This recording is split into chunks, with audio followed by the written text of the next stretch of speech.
જસદણના પાટીદાર શૈક્ષણિક ભવન ખાતે મહિલા મોરચા ગુજરાત પ્રદેશ અધ્યક્ષા ડોક્ટર દીપિકાબેન સરડવા ઉપસ્થિત રહ્યા હતા।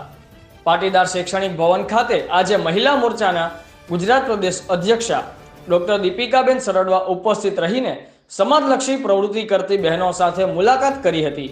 આ કાર્યક્રમની અંદર જિલ્લા અધ્યક્ષ મહિલા મોરચાના પ્રમુખ સોનલબેન વસાણી તેમજ ભરતભાઈ છાયાણી સહિત મોટી સંખ્યામાં લોકો ઉપસ્થિત રહ્યા હતા।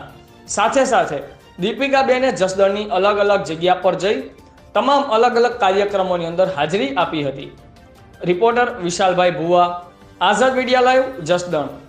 તરફથી અને રાજ્ય સરકાર તરફથી ભારતીય જનતા પાર્ટીએ જે વિવિધ યોજનાઓ મહિલાઓને આપી છે એમનાથી અમે આ બહેનોને જાગૃત કરીએ છીએ કે આપણા વડાપ્રધાનશ્રીએ આપણને આયુષ્યમાન કાર્ડ આપ્યું છે, ઉજ્જવલા યોજના આપી છે, જનધન ખાતા અંતર્ગત ગરીબ મહિલાઓના પણ બેંકમાં ખાતા ખોલવામાં આવ્યા છે અને આવી તો ઘણી બધી યોજનાઓ અને અંતે રાજનીતિમાં પણ મહિલાઓ નેતૃત્વ કરે એમની પણ ચિંતા કરી અને 33% અનામત મહિલાઓને આપ્યું છે।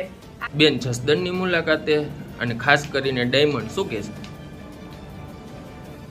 કેજીકે કંપની જે છે અને જે કેસરીમલ કોઠારીજી દ્વારા શરૂ કરવામાં આવેલી આ કેજીકે કંપની છે અને એમાં ડાયમંડ જે અમારી રત્ન કલાકાર કહી શકાય એવી અમારી મહિલાઓની સાથે શુભેચ્છા મુલાકાત કરવા માટે અમે પહોંચ્યા છીએ।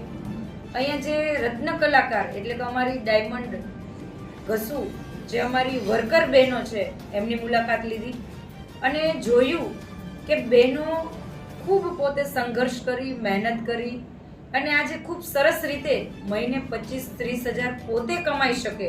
આજે આદરણીય વડાપ્રધાન નરેન્દ્રભાઈ મોદીજીના નેતૃત્વમાં ભારતભરની મહિલાઓ જે સ્વતંત્રતા અને આત્મનિર્ભરતાની ઉડાન ભરી રહી છે અને મહિલા સશક્તિકરણનો નવા અધ્યાયની જે શરૂઆત થઈ છે અને મોદી સરકારે હમણાંના જ સમયમાં ખૂબ 2-3 દિવસ પહેલા જ મોદી સાહેબે જે ખૂબ સરસ નારી શક્તિ વંદન અધિનિયમ અને એ રિલેટેડ આદરણીય વડાપ્રધાન નરેન્દ્રભાઈ મોદીજીને પણ અભિનંદન પાઠવતા ગુજરાતમાં